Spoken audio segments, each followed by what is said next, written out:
La CENTE vuelve a desquiciar el DF. Vamos a seguir en la resistencia. Vamos a seguir en la insurrección magisterial. Maestros ponen condiciones. Exigimos diálogo directo con Enrique Peña Nieto. Insurgencia magisterial en el DF y 7 estados. Retienen pago a protestantes chilangos y oaxaqueños. Proponen patrones 5% de IVA en alimentos y medicinas. Condena Peña espionaje norteamericano. Mañana lo discutirá con Obama. Autorizan atacar Siria. José Luis Trejo a Pumas y Ojitos Mesa al Pachuca. Y usted está con uno y uno está en todo. Estas son hoy las noticias en claro.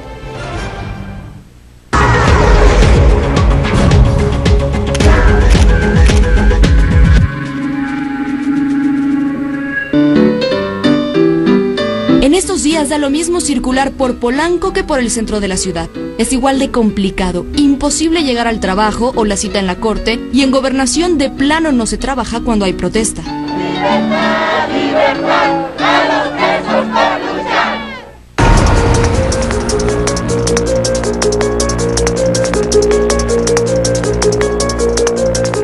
En el Zócalo de la ciudad, miles de maestros de la CENTE están viviendo desde hace un par de semanas. El olor a comida se mezcla con el barullo de los agremiados disidentes desde la mañana. Las mujeres se enjuagan la cara sobre una jardinera de 20 de noviembre. Un maestro se lava la boca sobre Pino Suárez. Se asean en el mismo lugar donde pasaron la noche. Se quejan del frío y de la lluvia y de que no han podido dormir bien. ¡A los presos por luchar! ¡Libertad, libertad! ¡A los presos por luchar! Durante la marcha sobre Paseo de la Reforma, por el altavoz los maestros lanzan anuncios confusos e inexactos que no están a favor de la reforma educativa, a la privatización de la educación, que defienden el petróleo y se manifiestan en contra de la injerencia extranjera en el país. Y aunque parece que los maestros han perdido la brújula en sus consignas, en las calles parecen muy organizados.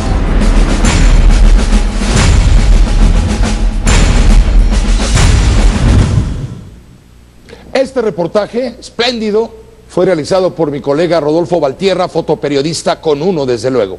Y viene muy a cuento esta noche porque nuevamente la Coordinadora Nacional de Trabajadores de la Educación hizo de las suyas en el DF. 19,000 maestros participaron en la megamarcha de hoy, la cual se extendió por Paseo de la Reforma desde Bucareli hasta el Ángel de la Independencia. Granaderos resguardaron la Bolsa Mexicana de Valores, desde luego la Embajada de los Estados Unidos. Luego de 7 horas de protesta, los profesores cercaron la Secretaría de Gobernación. Con uno, Alma Paola Wong informa.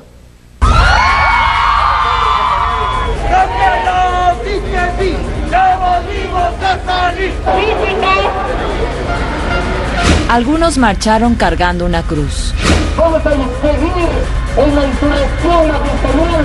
Pero el Vía Crucis fue otra vez para los habitantes de la Ciudad de México. Ya es la tercera semana de movilizaciones de la Coordinadora Nacional de los Trabajadores de la Educación. El punto de reunión fueron las escalinatas del auditorio, poco después de las 10 de la mañana. Otro grupo más salió del Zócalo. Los compañeros de la sección 9 que estén en condiciones de que nos encontremos allí en el Senado con el resto de la marcha. Ambos contingentes llegaron al Senado de la República. En su camino por Reforma se unieron más grupos de maestros, principalmente de la Ciudad de México y normalistas.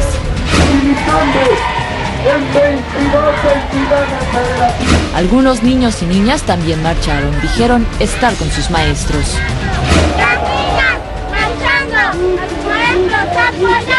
Oye, ¿y hoy fuiste a clase? No. ¿Por qué? Oye, a los maestros además también no iba a haber clases semiescolar. Pero a su paso no todo fueron porras. Padres de familia los encararon. Ya estamos cansados de estas marchas que nos han paralizado nuestra ciudad, que se regresen a sus pueblos y a sus ciudades y que protesten ahí. Estas gentes vienen a perjudicar a nuestro país por la mala educación que le dan a nuestros hijos. Un día más en el que el Metrobús funcionó a medias por el bloqueo de docentes en el cruce de Insurgentes y Reforma. No sé cómo irme, ya me bajaron del Metrobús y el gobierno no le tiene consideración a uno ya viejo. ¿Cómo me voy? Pero digo, ¿cómo el gobierno no les pone un hasta aquí? Se deberían de respetar el carril siquiera del Metrobús, ¿verdad? Y ya lo demás lo pueden ocupar, pero... La marcha de 19,000 profesores, según datos de la Secretaría de Seguridad Pública capitalina, provocó que edificios como la Bolsa Mexicana de Valores y la Embajada de Estados Unidos permanecieran resguardados por granaderos. Después de 7 horas de movilizaciones, los profesores cercaron la Secretaría de Gobernación. Con uno, Alma Paola Wong. Bueno, y después de estas marchas nuestras de cada día, los maestros regresaron a su campamento permanente en el Zócalo de la Ciudad de México. Antes hicieron una parada en Reforma y otra en Avenida Juárez. Con uno, Juan Rivas está en el Zócalo. Tenemos un retraso en la transmisión de aproximadamente 3 segundos. No se desespere, por favor. Juan, buenas noches con uno. ¿Cómo estás en el Zócalo? Gracias, Pepe, ¿cómo estás? Buenas noches para todos aquí en la Plaza del Zócalo capitalino. Finalmente llegaron ya los maestros luego de pues encabezar estas protestas durante el día y de escuchar sobre todo las cuentas que les rindieron los dirigentes tras esta reunión en la Secretaría de Gobernación. Los dirigentes de la sección 22, de la 18 y de la 9 dieron a conocer, bueno, pues que no los recibió el propio secretario de Gobernación, reprocharon al gobierno federal el que tampoco los haya recibido el subsecretario Luis Enrique Miranda Nava y por consecuencia, atención con esto, dieron a conocer que se quedarán aquí en la Ciudad de México y por supuesto habrá más protestas. Destacar, Pepe, que una vez que informaron esto a los contingentes que pese a la lluvia permanecían en las inmediaciones de la Secretaría de Gobernación, ya lo comentabas, avanzaron hacia el Paseo de la Reforma, hubo un breve mitin a un costado de la Torre del Caballito en donde se les ofrecieron detalles a los maestros que permanecían en este lugar respecto a lo que pueda venir para los siguientes días. Avanzaron aquí a la Plaza del Zócalo capitalino y finalmente pues se disponen ya a descansar, a pasar la noche, luego de escuchar justo lo que les dieron a conocer los dirigentes. Destacar, Pepe, que afuera de la Secretaría de Gobernación, bueno, pues los dirigentes de la sección, insisto, la 22, la 18 y la 9, responsabilizaron a partir de este momento al secretario de Gobernación de lo que pueda suceder a partir de mañana con esta nueva etapa en las protestas que advierten se podrían radicalizar. Pepe, lo que te puedo reportar y continuamos aquí en el Zócalo capitalino. Juan Rivas, hasta donde sabemos, ya está programada para mañana una nueva reunión de los dirigentes de las secciones de la coordinadora con personal, con funcionarios de la Secretaría de Gobernación. Va a ser en Bucareli, está programado 10:30, 11:30 de la mañana aproximadamente. Pero ¿sabes tú si va a haber más marchas mañana y por dónde? De una vez, para ir avisando a quienes nos están siguiendo a través de Uno TV. Sí, por supuesto, Pepe, esto estará acompañado de movilizaciones, ya lo adelantaron los dirigentes, los puntos estratégicos y los destinos hacia donde van a ir, todavía no se conoce. Hay que destacar, Pepe, que informaron los dirigentes de la CENTE que en el transcurso de esta madrugada llevarán a cabo una asamblea a puerta cerrada para delinear estas acciones que se llevarán a cabo el día de mañana. De entrada, por supuesto, hay que estar muy pendientes, el Paseo de la Reforma es el punto crucial, sobre todo en las inmediaciones del propio Senado y de la Secretaría de Gobernación. Al salir hoy de la reunión, en este caso los dirigentes dieron a conocer que será mañana a la 1:30 de la tarde cuando los reciban justo ahí en la Secretaría de Gobernación. Habrá que ver si no hay un cambio de hora de último momento, de lo cual estaremos informando de manera puntual, Pepe. Seguiremos informando con uno, Juan Rivas. Muy buenas noches y pendientes, quedamos bien pendientes. Buenas noches para todos, Pepe. Gracias. Bueno, mire, los maestros disidentes hoy tuvieron esta reunión en la Secretaría de Gobernación, como bien comenta Juan Rivas, con uno. Al salir, no llegaron a nada. Al salir, exigieron diálogo directo con el presidente de la República. Incluso están demandando el regreso del presidente de su gira por Rusia, que se regrese ahorita y que nos atienda, que atienda nuestras demandas.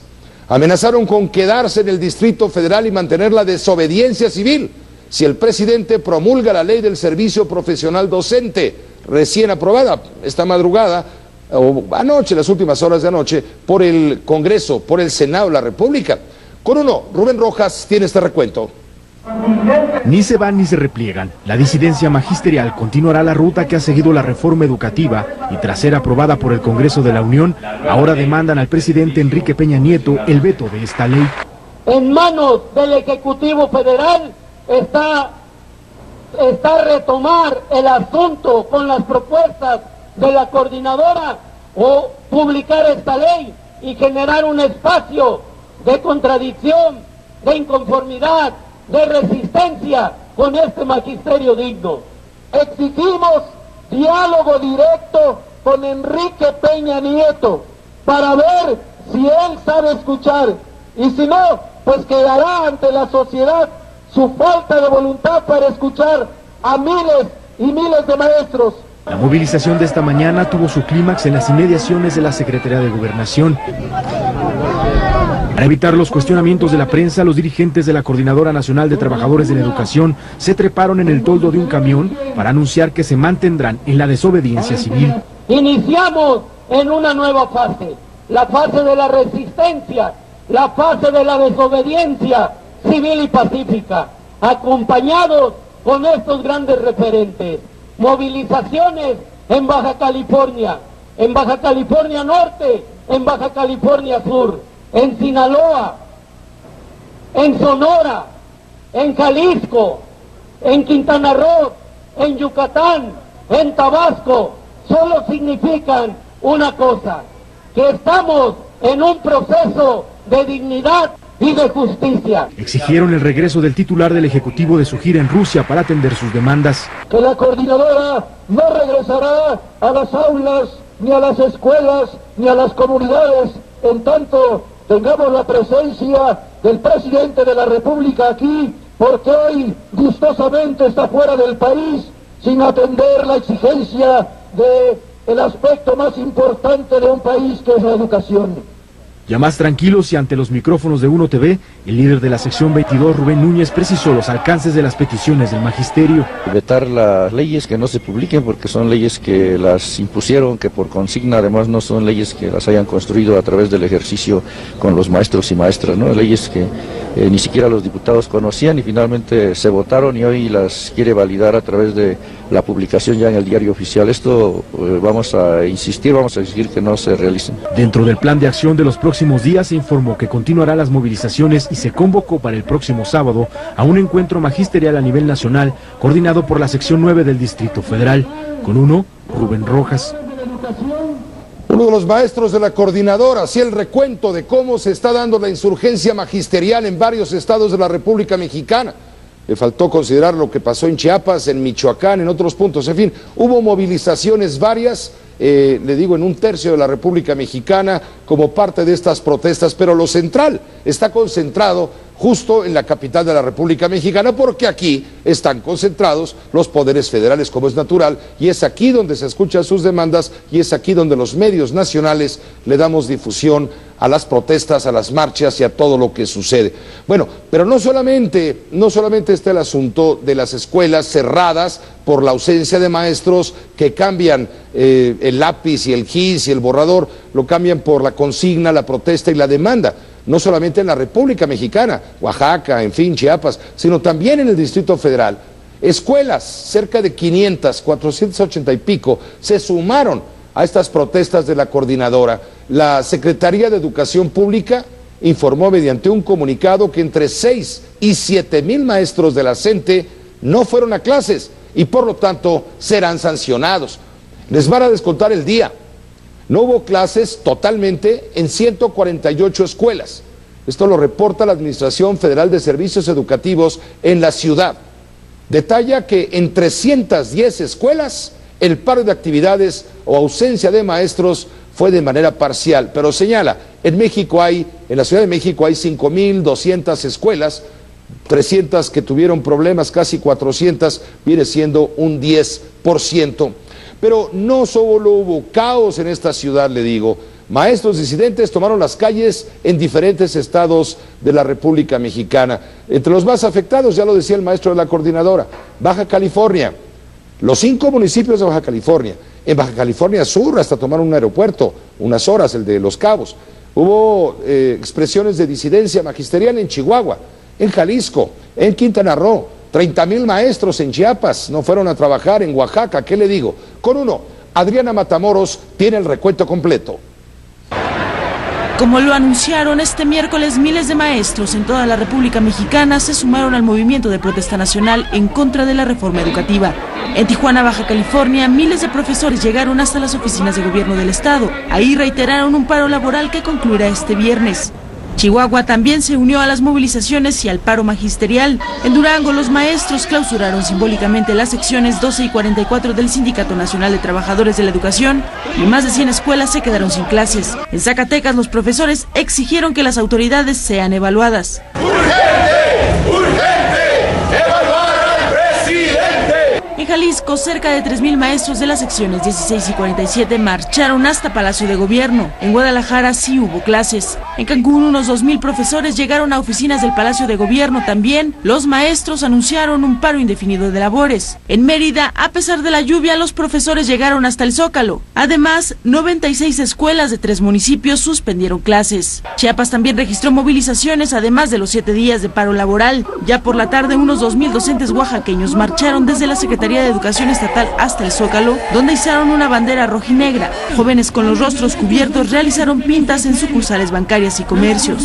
Los maestros amenazaron que el próximo sábado volverán a las calles. Con uno, Adriana Matamoros. Esta es la reacción a lo que ocurrió anoche, cerca de la medianoche de ayer, donde, cuando en el Senado de la República los legisladores dieron el último paso para consolidar la reforma educativa con la aprobación en lo general y en lo particular de la ley secundaria, la ley del servicio profesional docente, que estaba por definirse. Le digo, ya muy tarde, a medianoche, la Cámara Alta aprobó esta ley del general del servicio profesional docente. Con uno, Adrián Capula tiene la crónica. Con muchos fierros en la lumbre y totalmente amurallado, el Senado de la República dio el último paso para completar el proceso de la reforma educativa. Estamos aquí porque queremos reconocer el trabajo de cientos de miles de profesores.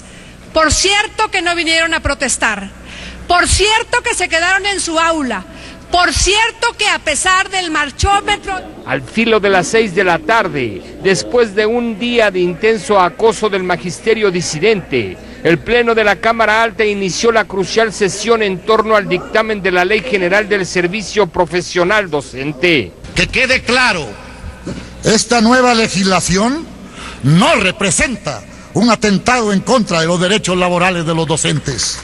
Entonces, una parte del PRD reclamó y denunció una supuesta complicidad del PRI y del PAN para formar mayoría.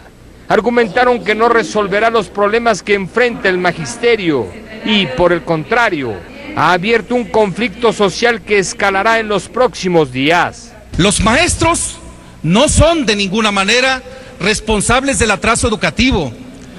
La educación ha sido siempre o ha estado en manos del Estado, de la Rectoría del Estado. El presidente de la Comisión de Educación presentó el dictamen. Aquellas personas que no estén en servicio no podrán estar aquí. Las comisiones entonces tienen que reducirse a su mínima expresión sin goce de sueldo. Esto no es negociable, ya era ley y se refleja en el artículo correspondiente, el 78. El proceso legislativo no fue fácil. Se presentaron más de 30 reservas, la mayoría del PRD. En la madrugada de este martes, con 102 votos a favor y 22 en contra, el Pleno del Senado de la República aprobó sin modificaciones la Ley General del Servicio Profesional Docente. Está aprobado en lo general y en lo particular el decreto por el que se expide la Ley General del Servicio Profesional Docente. Se remite al Ejecutivo Federal para los efectos del artículo 72 constitucional. Con la nueva Ley General del Servicio Profesional Docente, la evaluación de los maestros será una prioridad y se evitará que entre 80,000 y 100,000 maestros gocen de su sueldo cuando tengan comisiones sindicales o de otro tipo. Honramos nuestro deber de concluir un trabajo en el que hemos puesto por delante a los niños y las niñas de México. Se regula el servicio profesional docente, así como los derechos del magisterio, y se asegura la transparencia y rendición de cuentas. La creación del servicio profesional docente propone herramientas para el ingreso, revisión, calificación, certificación, permanencia y promoción de los docentes, a efecto de dotarlos de certeza para el ejercicio de su profesión. Con uno, Adrián Capula. Bueno, si yo le pregunto a usted que nos sigue con uno, ¿quiénes han sido los más perjudicados? Usted va a alzar la mano. Usted y muchos otros miles, quizá decenas, cientos de miles en el Distrito Federal. Bueno, esos son los perjudicados, ya lo sabemos, somos usted y yo y la mayoría. Pero ¿quiénes han sido los beneficiados? Pues los hay.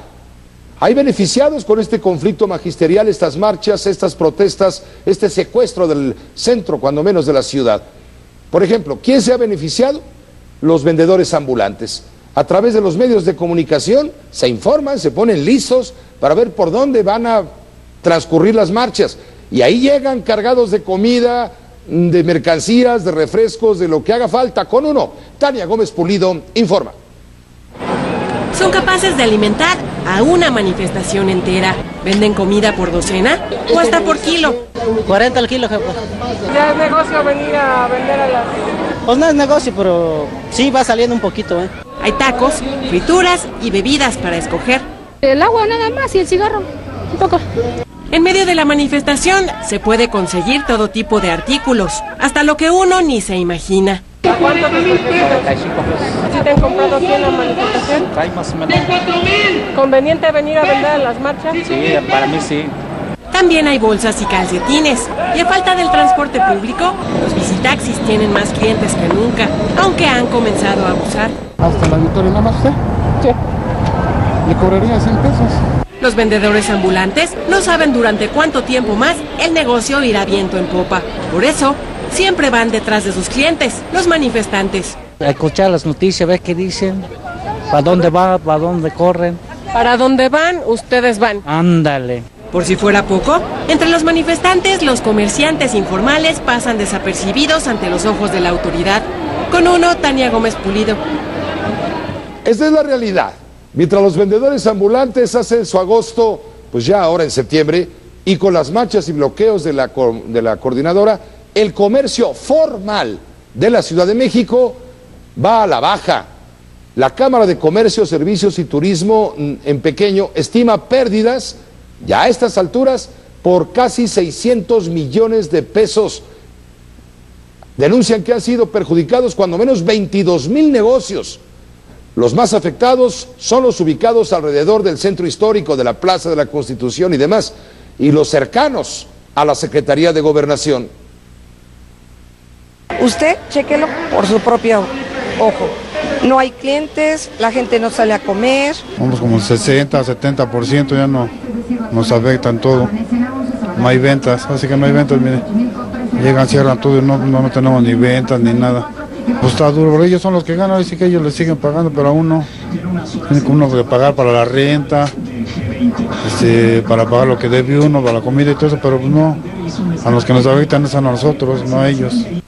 Este es el clima en torno al tema de los maestros. A muchos ya los tiene el tema hasta la coronilla, pero hay que darle seguimiento puntual e información precisa, concisa y maciza. Y claro, el análisis. Con uno, María Amparo Casar, ella está muy pendiente también de este tema y de la nueva ley del general del servicio profesional docente.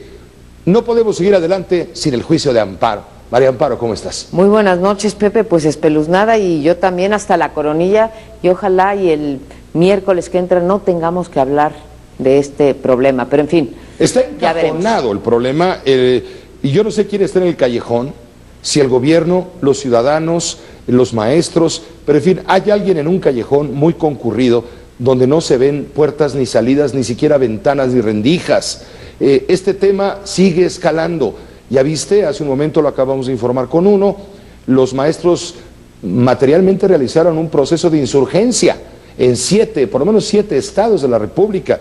Y lo más grave, en esos estados, cuando los maestros van y protestan, los niños se quedan sin clases. Sí, sigue escalando y además lo dijeron fuerte. Los maestros o la CENTE va a seguir escalando. Aquí no nos vamos a quedar, estamos pidiendo no solamente las demandas que tenían ellos con respecto a la ley, que eso lo puedes entender, no eran las formas de pedirlo, pero en fin, puedes entender. Se hizo un adendum, lo incorporaron los diputados, lo incorporó el Senado y ahora dicen, pues con todo seguimos estrangulando a la ciudad y seguimos poniendo contra la pared al gobierno. Ahora tienen otras demandas, que es que una reunión con el presidente Peña Nieto, un diálogo con Peña Nieto. Atrás de esto hay que no se promulgue la ley y si se promulga nos prometen radicalizar, yo no sé hasta dónde piensan llegar. Y otra cosa, Pepe, el domingo está a la vuelta de la esquina, ya le hicieron su huequito en el Zócalo a Andrés Manuel López Obrador y ya le prometieron montarse también en la protesta que él piensa hacer en contra de la reforma energética y la fiscal. Así que no vienen días fáciles y no veo la moneda de cambio. La moneda de cambio que se había prometido era el adendum. Se les dio el adendum y seguimos si igual me permites, o peor. Yo lo veo de este modo. Veo a dos trenes circulando en la misma vía, pero en sentido contrario, y se acercan. Viene el choque. El gobierno tiene que tomar medidas, los maestros seguirán tomando las propias, y en medio el pueblo que dice, viene una catástrofe social con las protestas magisteriales. ¿Quién podrá resolver el problema? Ya empezaron las medidas duras. En el DF y en Oaxaca les dicen a los maestros, hoy salieron a la calle, bueno, pues hoy no les pagamos.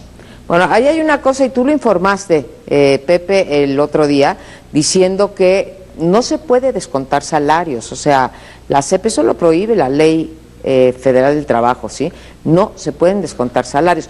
Los bonos los puedes retener, etcétera. Yo no sé en qué va a acabar eso va a acabar en un pleito laboral y muy fuerte.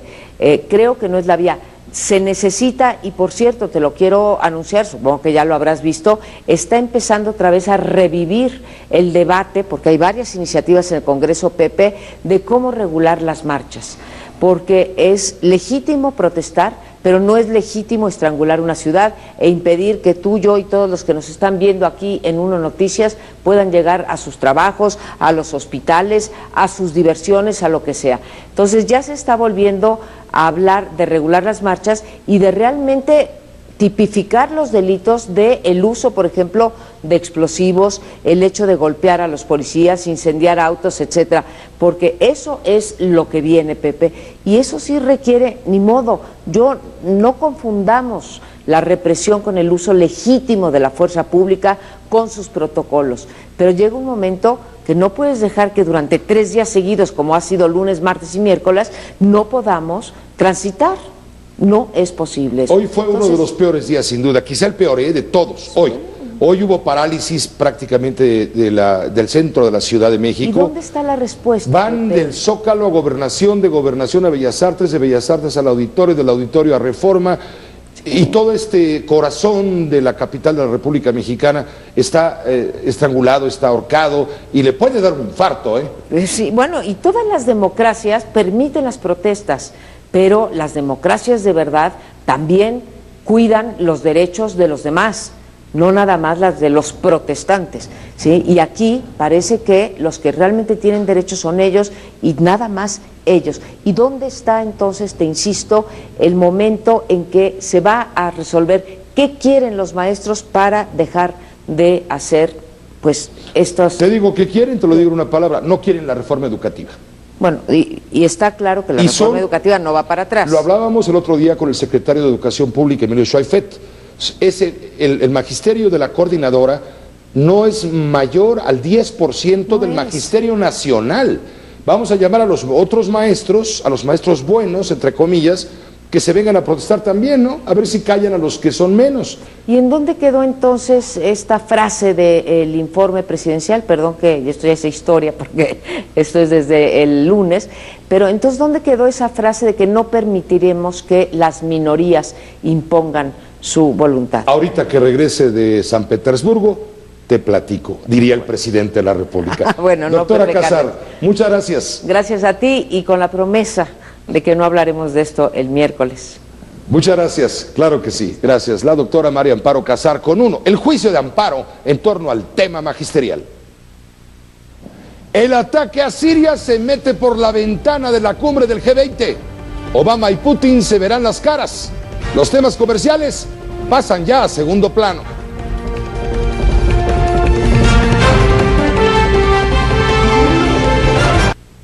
Este miércoles, la Comisión de Asuntos Exteriores del Senado de los Estados Unidos votó sobre una intervención militar en Siria. 10 legisladores estuvieron a favor y 7 en contra de la propuesta del presidente Obama. La resolución limita los bombardeos a 60 días con la posibilidad de una ampliación a 30, si lo justifica la Casa Blanca. El Congreso prohíbe el uso de soldados dentro del territorio sirio y le pide al presidente Barack Obama presentar una estrategia política para conseguir la paz en ese país árabe. La medida será sometida a votación en el Pleno del Senado la próxima semana y también en la Cámara de Representantes. En la Casa Blanca, desde luego, se ha dicho complacida por el respaldo recibido de parte de los legisladores, el apoyo que le otorgan los legisladores al presidente de uno y otro partido. El vocero presidencial Jay Carney ha elogiado al Senado por avanzar con prontitud y sin divisiones partidistas en nombre de la seguridad nacional. Pero ¿qué dice Siria al respecto? El viceministro de Relaciones Exteriores de Siria asegura que su país no cederá ante las amenazas occidentales ni aunque haya una tercera guerra mundial. ¿Cuál es el ambiente en Estados Unidos luego de la aprobación de una intervención militar en Siria? Vamos a la capital de la Unión Americana con Begoña Cortina, corresponsal justamente en Washington. Adelante, Begoña, te saludamos con mucho gusto, con mucho interés en estas altas horas de la noche. Esta votación del Congreso parece haber planchado toda la ropa arrugada a nombre del presidente Barack Obama. De aquí a una semana viene lo que venga. ¿Cuáles son tus predicciones? Te saludamos, mucho gusto. Buenas noches, Begoña. Hola, el gusto es mío, Pepe, muy buenas noches. Pues las predicciones son un tanto confusas porque el viernes se va a reunir un grupo de senadores para colocar la votación en el calendario del Senado. Hoy lo ha aprobado este Comité de Relaciones Exteriores del Senado. Se prevé que la semana que viene pase al Pleno. El viernes colocarán estos senadores en el calendario qué día exactamente, sabremos entonces. Y posteriormente esto debería pasar a la Cámara de Representantes, a la Cámara Baja. Y sí que es cierto, como decías, Pepe, que esto ha planchado un poco las telas arrugadas, pero relativamente, porque se ha aprobado esta resolución por tan solo 10 votos. Se ha aprobado con el apoyo de 3 senadores republicanos y la negativa de 2 senadores demócratas. Sí que ha obtenido el apoyo de John McCain, que previamente se había manifestado en contra de estas restricciones o de estos límites que incluye la resolución. Por ejemplo, esa prohibición para el uso de tropas sobre el terreno o ese límite de la campaña a un máximo de 90 días, 60 ampliables por otros 30, ¿no? Hay otros senadores republicanos, como Marco Rubio, que también se han opuesto, y un dato muy interesante, Rand Paul, que se ha convertido ya en una especie de líder del movimiento libertario en este país, que también ha dicho que no tiene constancia de que Siria represente un peligro para la seguridad nacional en Estados Unidos y que no estima que una intervención vaya a derivar en que la situación mejore. Hay algunos demócratas que opinan también que la intervención va demasiado lejos, o sea que lo interesante de esta votación de hoy es que sí se ha aprobado, pero muestra una fragmentación no solamente en el Partido Republicano, sino en ambos partidos, también dentro del Partido Demócrata. Begoña, mira, surge la pregunta, explícanos, ¿cómo los republicanos que estuvieron en su momento a favor de la invasión contra el régimen de Saddam Hussein en Irak, que estuvieron de acuerdo en la presencia de tropas estadounidenses en territorio afgano, ahora de militaristas se vuelven pacifistas y le ponen todas las trabas posibles al presidente de los Estados Unidos para no invadir Siria, sino atacar, pero entrar y salir, un blitzkrieg? Bueno, esto es interesante, Pepe, y aquí yo creo que hay que entender que el Partido Republicano está enormemente fragmentado. Entonces, hablar del Partido Republicano como una unidad, en este caso, tampoco es justo. Tenemos a representantes del Partido Republicano, como John McCain, por ejemplo, que han abogado de manera muy vehemente por una intervención en Siria. Hay otros miembros del Partido Republicano muy destacables que también apoyan esta intervención en Siria. Ayer, si no estoy equivocada, le dio su apoyo John Boehner, que es el líder de la Cámara Baja, el líder del Congreso, y también le dio el apoyo el número 2 del líder del Congreso. Y esto es muy interesante, Pepe, porque Eric Cantor se considera un representante del Tea Party, con lo cual, y a pesar de que quizás no fue tan explícito como Boehner, que es una persona que se considera más cercana al establishment del Partido Republicano, es interesante que Eric Cantor sí que le diese su apoyo. Ahora, como decimos, hay muchos republicanos que obviamente se están oponiendo a esta intervención en Siria, y allá cada cual baraja sus argumentos, pero en todo caso sí que se muestra bien fragmentado, como decimos, no únicamente el Partido Republicano, también el Partido Demócrata. Begoña, la gente de a pie, la gente en la calle, ¿qué opina? ¿Se ha tomado la opinión en los medios estadounidenses? ¿Qué has leído? ¿Qué has visto? Porque una cosa es lo que dicen los políticos, pero ¿qué dice el ciudadano? Pues el ciudadano, en estos momentos no tengo los datos delante de mí, pero en todas las encuestas, en absolutamente todas las encuestas, y créeme que han salido bastantes desde que comenzase este conflicto que lleva ya 2 años y medio, pero sobre todo desde este último ataque con armas químicas que derivó en la muerte de esas 1.429 personas. Todas las encuestas que se han publicado aquí en Estados Unidos muestran una negativa por parte de la población estadounidense a la intervención militar en Siria. Y yo creo que por eso es interesante precisamente lo que decía Rand Paul, que es este senador que, como decimos, se ha convertido en una especie de líder del movimiento libertario, ¿no? Eso de que después de que intervenga Estados Unidos militarmente en Siria, uno, no sabemos qué consecuencias va a tener esto, si va a derivar en una escalada en la región, esa tercera guerra mundial de la que tú hablabas antes, Pepe, pero 2, si se produce un vacío de poder, ¿quién va a ocupar ese poder? Siria es un auténtico polvorín en Oriente Próximo. Yo creo que todos esos son, en estos momentos, argumentos que se barajan en la sociedad estadounidense.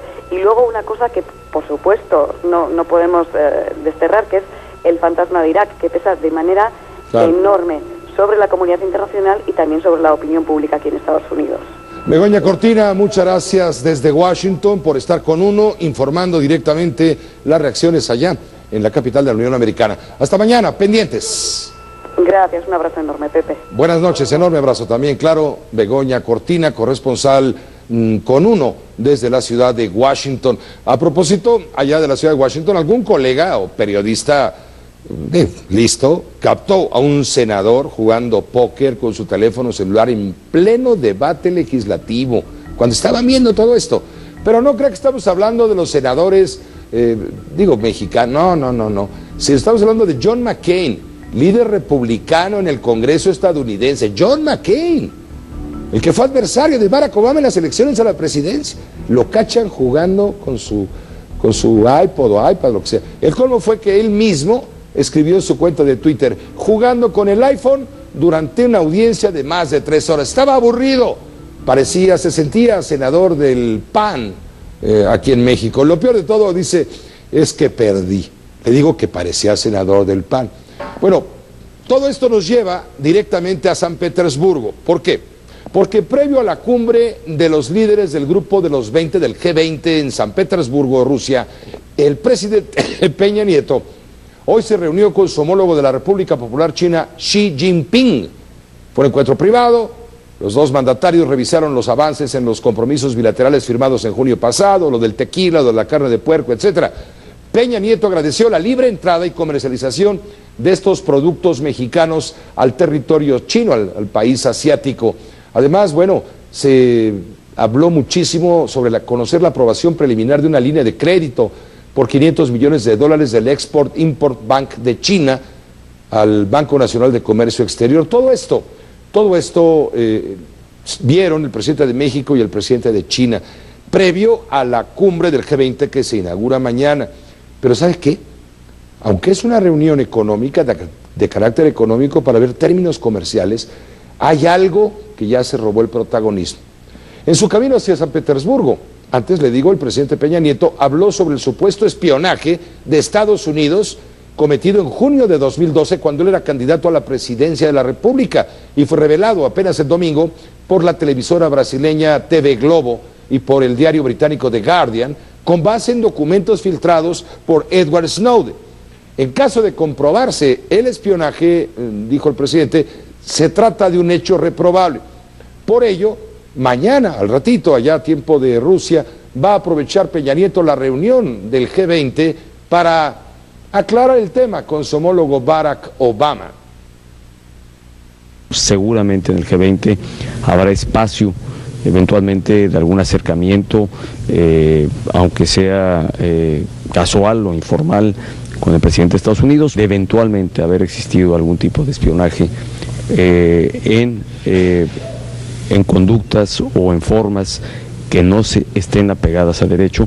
Evidentemente México pues la reprueba, las condena y demanda que haya un deslinde de responsabilidades y una investigación sobre el tema.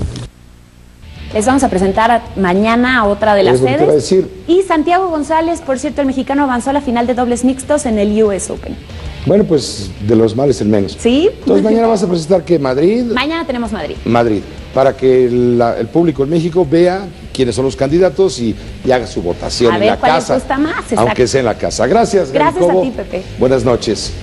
Demandan patrones IVA del 5% a medicinas y alimentos. Exigen derogar el IETU y otras cosas después de corte con uno.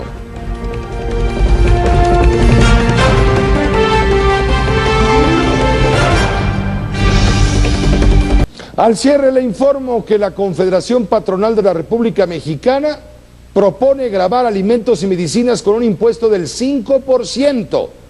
Así lo dijo el presidente de Coparmex, Juan Pablo Castañón, a propósito de la próxima iniciativa de reforma hacendaria que presentará el gobierno federal el próximo domingo en la noche. La Coparmex se refiere además a la necesidad de replantear la recaudación del impuesto sobre la renta, el ISR, para desaparecer el impuesto empresarial a tasa única, el detestable IETU. De esta manera, explica Candiani, se podrían incrementar los incrementos tributarios en 1.2% del Producto Interno Bruto anualmente. El Tribunal Superior de Justicia del DF fijó en 126,000 pesos la fianza para 3 de las 7 personas trasladadas al reclusorio sur, involucrados en los enfrentamientos del domingo pasado en las protestas. Si pagan esa lana, obtendrán su libertad provisional bajo caución. Si no, pues no.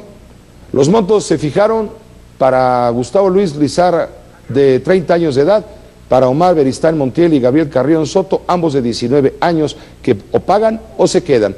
Hasta aquí usted estuvo con uno y uno estuvo con usted. Estas fueron hoy las noticias en Claro. Hasta mañana.